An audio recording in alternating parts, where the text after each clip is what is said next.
absence. So I'll just mention it real quickly so you kind of know what's going on. It's just right here. It just says lectures and activities during my absence.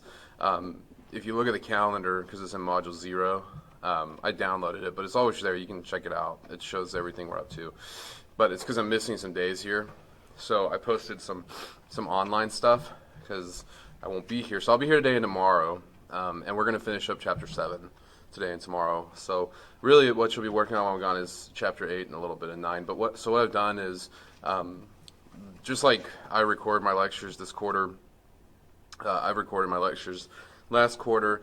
So what I did is I went ahead and just posted those and then also gave you the worksheets. So, normally I do a little lecture and then I give you worksheets to practice on. I went ahead and just posted that for the time I'm going to be gone. So there's only 4 videos there, and then there's some practice stuff. So like, sections 8.1 to 8.3. Then this is the practice worksheet. This is what I would have handed out in class if I would have been here that day. So then you can get the worksheet just like you would in class. And then I also posted the solutions to each of the worksheets so that you can see it. So basically, it's the same idea. Watch the lecture if you need to. If you open the worksheet and you feel like you know how to do it, you don't have to watch the lectures. But if you open the worksheet and you have no idea how to do it, then I would go back and watch the video. Most of them are pretty short, 20, 30 minutes. That's how long I usually spend in class. And then you can check your solutions. So there's the Chapter 8 stuff. Those first 3 lectures are Chapter 8. And then the last video I put up there is the beginning of Chapter 9. And there's 2 worksheets for Chapter 9. So basically, if you check the calendar, I'll be here today and tomorrow, then I'll be gone. I won't be back next week. So we'll come back on the 16th. And then, so the goal, and it's in here in the module, you can read it. It says, read first. But the idea basically is that sometime between Wednesday and Monday, March 16th, you will have gone through these practices. If you look on the calendar, though, you'll notice there's the Chapter 7 stuff is due tomorrow. But then nothing else is due until I get back. I did it on purpose just so I wanted to make sure that you can come back on the 16th and ask any questions you have. So if you've been working through any of the worksheets or you've tried any of the quizzes and you have any questions about the Chapter 8 stuff, you can come back and ask them on Monday when we get back. And then we'll finish off Chapter 9 when I get back. So, is that any questions about that? Seem relatively reasonable? Okay. I mentioned it in here, but it's really important that you at least download the worksheets and give those a try before you come back. And because this is like, 1, 2, 3, 4, 5, it's like 6 sections. So I'm not going to have time to reteach all 6 sections when I get back on Monday. So it's really important that you download the worksheets and give them a try and watch the videos while I'm gone. So try not to just take the whole week off, even though it can be tempting to just take the whole week off. At least be getting on a couple times and looking through this stuff. Okay, it's very top of the modules, so it's all right there. All right, sound good? Okay, so today we want to go from where we were working last week. Last week we were looking at properties of real numbers, and so I think the last thing we talked about was like commutative and associative property, I believe. Is that true? So today I want to look at another one, and so we just want to talk a little bit about the distributive property, and then a couple other things with real numbers too. So many of you guys will probably know the distributive property, but what the distributive property tells you is it tells you that. I'll show you with some numbers first. Let's say that you wanted to have, if you had an expression like that. So if you have actual numbers in your expression, so that's like 3 times 5 plus 7. If you're doing PIMDOS, like order operations, what would you do first there? Yeah, it would be, if you were doing order operations, then you do parentheses, and so you do, 12, and then you do 3 times 12 is 36, right? Well, what I want to show you, though, is there is something called the distributive property, which says that if you have an expression where you're trying to multiply over a sum or a difference, you can distribute that multiplication through the expression. And so taking 3 times, the quantity 5 plus 7 should be the same as 3 times 5 plus 3 times 7. And you can check that it works because, 3 times 5 is what? And 3 times 7 is 21. And if you add them up, what do you get? 36. Okay. So this is called the distributive property. The distributive property says that if you're trying to multiply a sum, it's the same as distributing the multiplication over the terms and then adding them separately. So a times b plus c is the same as a times b plus a times c, which we can see worked out with our example with actual numbers. Okay, so normally, now if you had the actual values, like this one, the example I gave you, it's easier just to simplify using order of operations, probably, because 5 plus 7 is 12 times 3 is 36. That's probably easier than doing the distribution. But what happens is when you get into solving equations and such, they have parentheses in them, and then you start having variables, then you can't necessarily use the order of operations. So like an example, if we had like 2 times, x plus 5, right? So if I wanted to eliminate my parentheses here, I could do that by distributing my multiplication, but the x term's still going to be there. So it's like I can't combine my x and my 5 because they're not like terms. But what I could do is I could get rid of the parentheses by distributing my multiplication of 2 over the addition. And so this would become 2 times x is 2x, and then 2 times 5 is 10. So you could rewrite the expression without parentheses by distributing multiplication over it. Okay? So everybody feel okay with that? What I did right there? Okay. One thing you have to be careful about is suppose that it was like a negative number. Or let's say, what if we have some negatives involved? What's going to happen?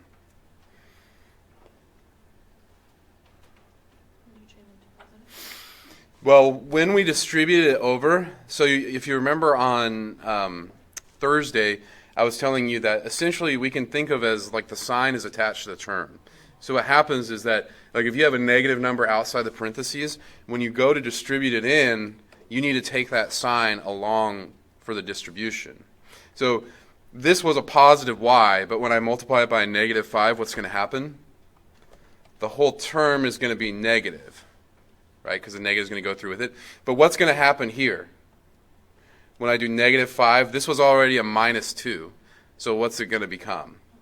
Yeah, it's going to become a positive 10 when you distribute it in, because it's a negative times a negative. So it's going to flip that sign when you distribute a negative number through. Okay? Questions on that one? How that became negative 5y plus 10? Okay. What if, let's say we had a number already attached to the x term right there. So if I distribute my 3 through, what's going to happen? What is this term going to become? Yeah, so still you still have to pay attention to the signs. This is 3 times negative 2, so it's going to be a negative 6, and it's still an x term. And then this one right here would be 3 times positive 10, so that would be plus 30. That would be the value of that when you distribute. So far, so good? Questions about any of these up here so far? Okay, so we'll just make it a little more interesting. Sometimes what you'll see is you'll see something like just a negative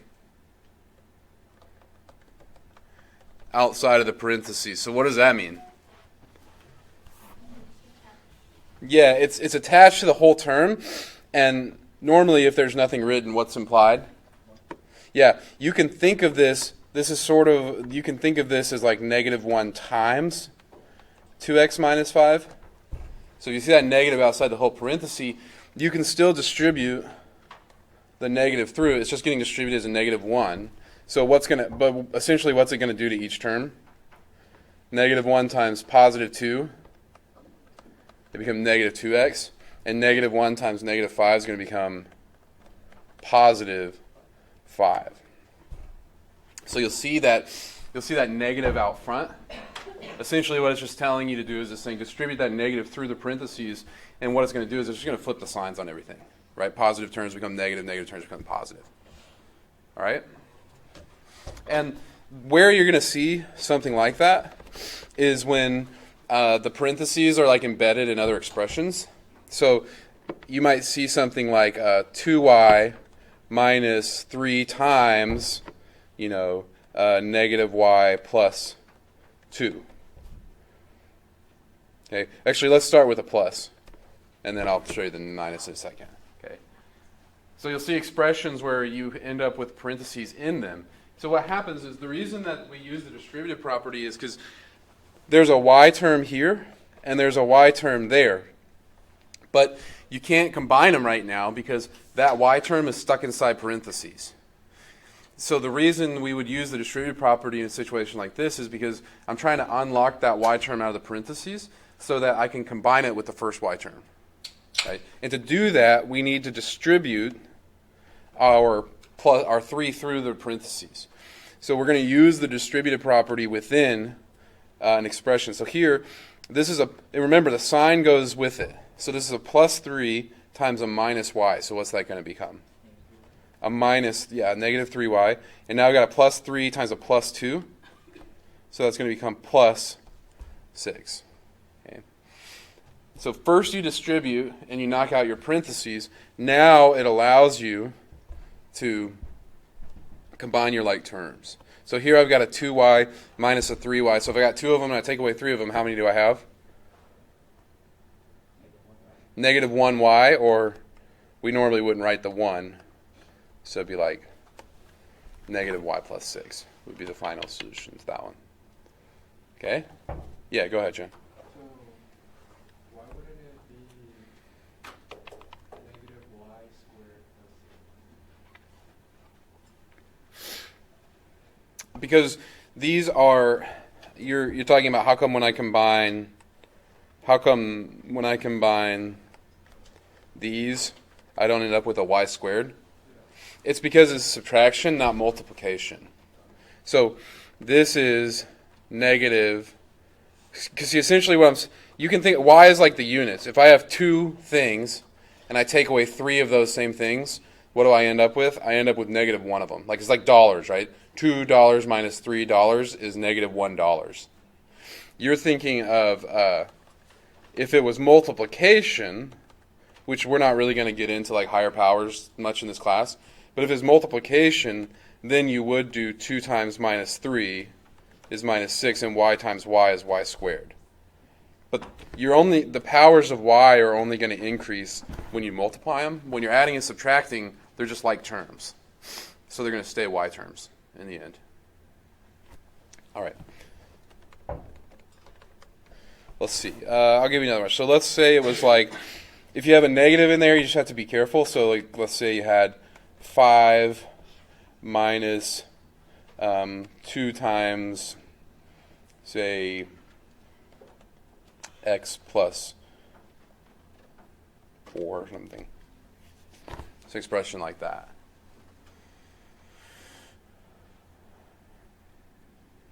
So we're still going to distribute to get rid of our parentheses. But when we distribute through, we have to remember that that negative is attached to the 2. So when I send it through, okay, then I'm going to get a minus 2 times x. That's going to give me a minus 2x term. Then when I go minus 2 times positive 4, what's it going to give me? It's going to give me minus 8, right? Now, what are our like terms here? We got 5 and a minus 8 that could be combined. So 5 minus 8 is what? Yeah. So it'd be a -3 minus 2x. Just like that.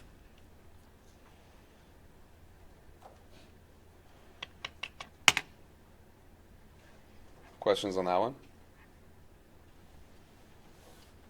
Everybody okay with that? Okay. You may have expressions that involve multiple parentheses. So let's say we had like 3 times negative y plus 5 minus, say, 2y minus 7. So it may be that you have to do the distributive property twice with an expression or more. So here we're just going to do it individually to knock out our parentheses. Then we'll combine our like terms at the end. So first we need to put this 3 through. Okay, so I got 3 times a minus y. What's that going to be? Yeah, it'll be a negative 3y, and then I got 3 times a plus 5. Plus 15. What about here? I got this minus a whole thing. So this is like the one we did up here in the top corner. We're going to distribute that through as a negative 1. So negative 1 times 2y, that's become minus 2y. And negative times negative 7 becomes what? Yeah, it flips that sign on that one. Yeah. All right. Now we just have to combine our like terms. So I've got a negative 3y and a minus 2y. So how many y's do we have? Negative 3 minus 2.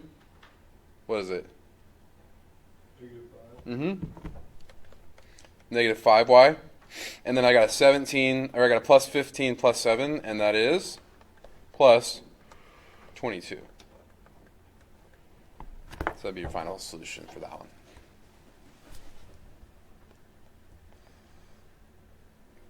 What do you think? Seem okay? All right. Yeah. Why is it negative 5y? Well, because what are our y terms? So there's negative 3y, and then we got a minus 2y. So they're both negative. So when you put them together, where are you going? Yeah, you're going more negative, right? Because essentially, you know, what we're really doing is, because if you were to rewrite these next to each other, we talked about the commutative properties last week. If you move the terms around, the signs go along with them. So like if I'm going to pick up this negative 2y term, I'm going to move over here by this y term, the negative is going to come along with it. And then when you read this expression, negative 3y minus 2y, you're starting at negative 3, and you're going more negative. Negative 3, more negative, you're going back to negative 5. So you're combining them with their signs. Yeah. Okay. All right. Any other questions about any of those? Seems okay? All right. The other thing, essentially what we're doing here is we're kind of just collecting some skills for some more complex equation solving that we'll have to do in Chapter 8. So there's a couple other skills or a couple other things that are mentioned in Chapter 7 that I want to touch on here. So one of them is something called multiplicative inverses.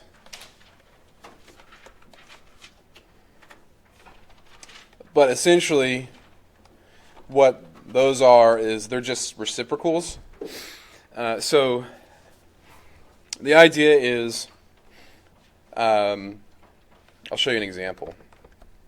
So let's say that you have a fraction like 3/4, right? Well, what's the reciprocal of 3/4? These are supposed to, this says inverses. I should really write that more clearly. Inverses.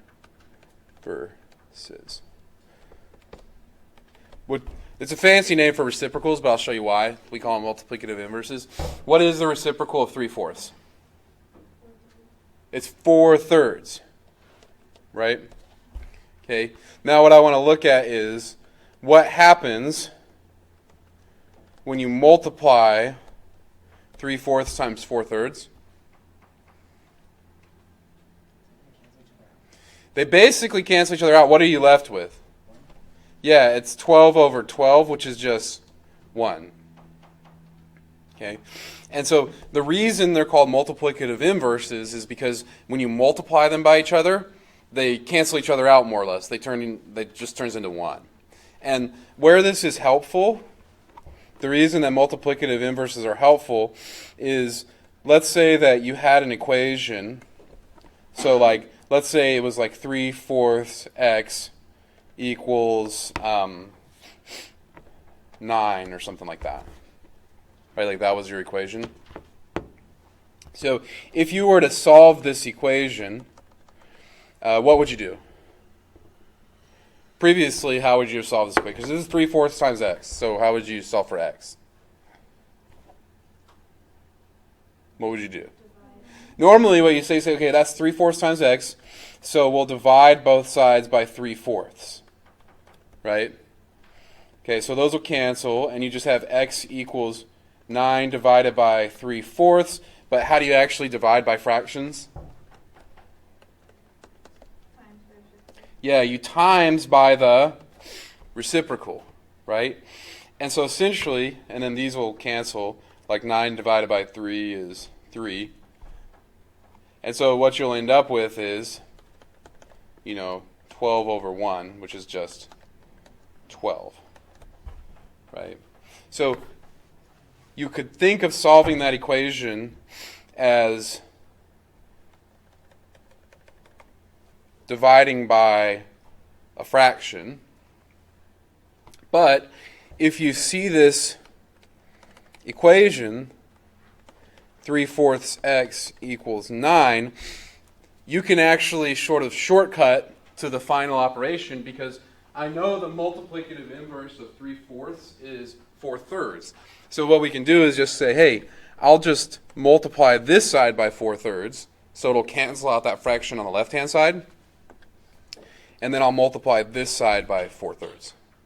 So the multiplicative inverse just cancels out that fraction. It becomes 1. So you're just left with x on the on the left-hand side. And then over here, you just do the multiplication, which will get you 12 over 1, which is just 12. So the multiplicative inverse helps when you're solving equations with fractions involved. If you're comfortable doing it the way I did it on the right-hand side, and that makes more sense to you, there's nothing wrong with solving it that way. But if you recognize it as a problem where you could use the multiplicative inverse, then it makes things a little bit easier. That's all. It's just less steps. Okay? So that's the advantage of the multiplicative inverse, but it's just a fancy way to say the reciprocal. So like, I'll give you some other examples. Oh, we'll just gotta go here. Okay, so I'll give you the value. You tell me what the multiplicative inverse would be, right? So if I was like 5/8, what's the multiplicative inverse?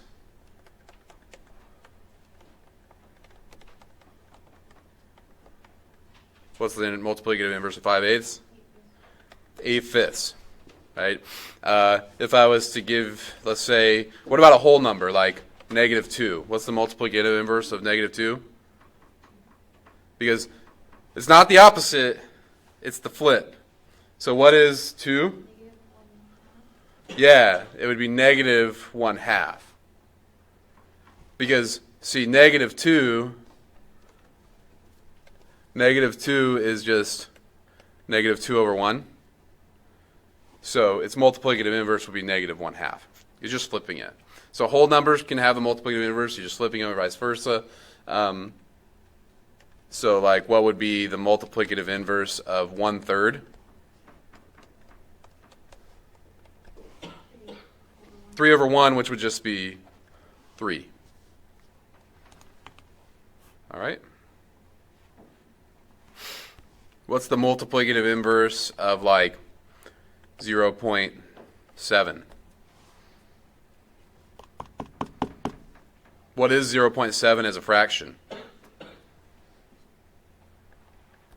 That's 7 in the 10th spot. So what's its multiplicative inverse? 10 over 7. Okay, but it's literally just the flip. All right. So, and then the only other thing that's mentioned here that I just want to mention is you have to be really careful now that we're talking about dealing with numbers. We talked about number systems. One of the things we looked at was like square roots. Sometimes they'll give us problems because if you try to take the square root of a negative number, that's not possible. So division by 0 is also somewhere where you have to be really careful because if you take 0 and you divide it by a number, so like 0 divided by 5, is that a problem?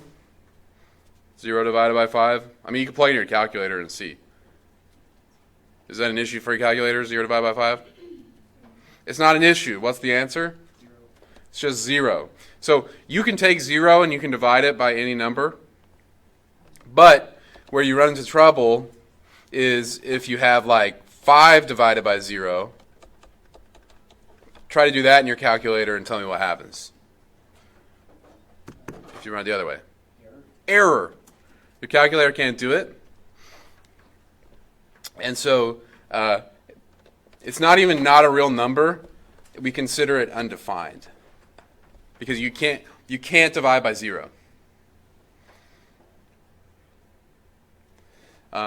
It's just not mathematically possible. It's like here you're saying take no things and divide them equally among 5 people. That's fine. Just everybody gets nothing. Like there's nothing wrong with taking 0 divided by a number.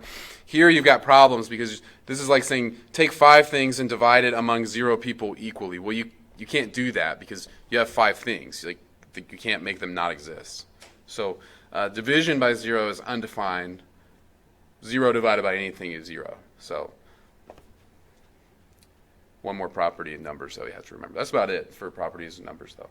So you got the distributive rule that you can use to get rid of parentheses within expressions.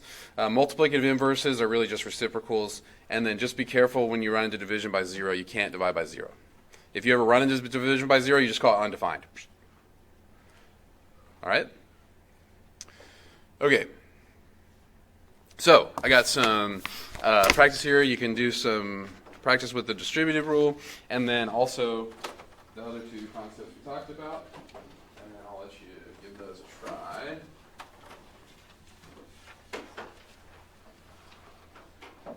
I don't know how long these will take you. We may get around to going over the solutions at the end, just depends on where you're at.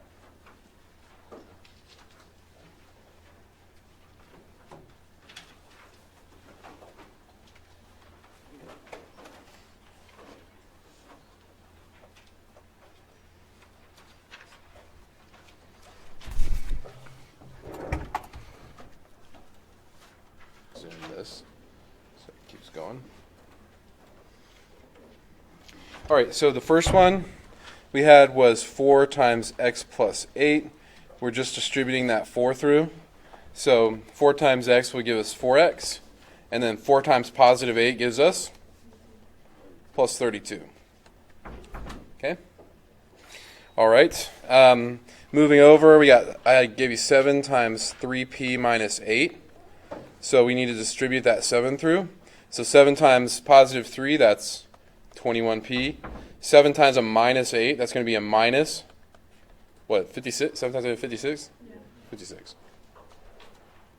Okay. So far, so good. The fraction ones can be tricky, but you just have to remember, how do you multiply a fraction times a whole number? So when I go to here, and I'm going to do 1/4 times 3, what do? What does that become? 1/4 times 3. Yeah, 3 is like 3 over 1, and multiplying fractions is straight across. It becomes 3/4. Basically, when you're multiplying a fraction by a whole number, remember I told you just multiply the whole number to the numerator. So that's going to become 3/4 q. All right, and then what about when I multiply 1/4 times 12? Well, 12 is like 12 over 1. It gets multiplied to the numerator. It's 12 over 4. But what is 12 divided by 4? It's just 3. So that'll become plus 3. Okay? So when you distribute to a fourth times 3, that's just 3/4 q. And then a fourth times 12, well, that's 12 times 1 is 12 divided by 4 is 3. Okay, so 12 times 1 is 12 divided by 4 is 3. All right. Then I gave you some, I'll just separate these out so you can see what that belonged to. Then there was a negative 1 in there, right? So negative 3 times x minus 6. When you distribute negative 3 to the x, it's going to go negative. When you distribute negative 3 times negative 6, though, that one's going to become positive. So it'll be a negative 3x plus 18. All right. Here we've just got the negative sitting outside by itself. So when it gets distributed through, basically goes through as a negative 1. So it'll be negative 3x. And negative times a negative, it'll flip that minus 7 to a plus 7. All right. Then I had one where you have to clean it up a little. So first, on this one, we need to distribute the negative 11 through. So the 4 is not going to change, right? We're not distributing the 4 through. The 4 is just hanging out at the front. We'll deal with that at the end. We're distributing this negative 11 through. So negative 11 times 3 would be minus 33c, and negative 11 times minus 2 would be plus 22. The 4 just hangs out. Now we can combine our like terms because I have a 4 and a 22 there. So those would add up to 26. And then we got a minus 33c. I mentioned to you last time, though, these can be in either order. That's the same. So if your answer looked like that, those are the same answers. It doesn't matter if you put the constant term or the variable term first or second. The important thing is that the sign is the same. The 26 should be positive and the 33 should be negative. All right. Perfect. This one right here, you'll see on that first term, there's nothing really to distribute through. I mean, technically you could think of that as like a positive 1 to be distributed through, but it's not going to change anything. So those first set of parentheses can essentially just be dropped. Then this one, though, we need to distribute the negative through. So negative 1 times m will be minus m, and negative 1 times 7 will become a minus 7. All right. Now we can combine our like terms. I got a 5m minus m, so that would be 4m's, and a minus 3 minus 7 would be minus 10. So that would be the solution to that one.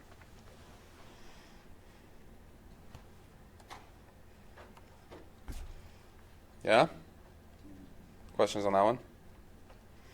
All right, then the last one for the distribution was 14 times c minus 1 minus 8 times c minus 6.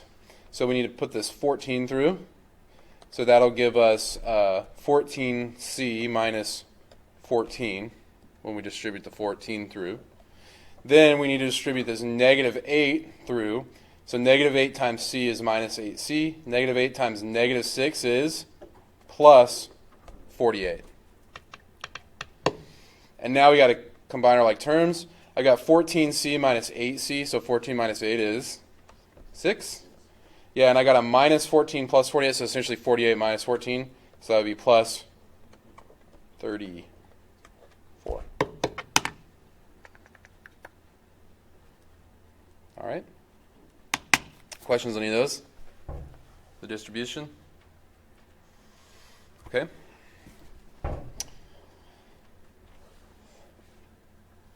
All right. So then for the reciprocals, right, so the number, and then I asked you just give me the multiplicative inverse. So the number, the first one I gave you was 8. So that's like 8 over 1. So its multiplicative inverse would be 1/8.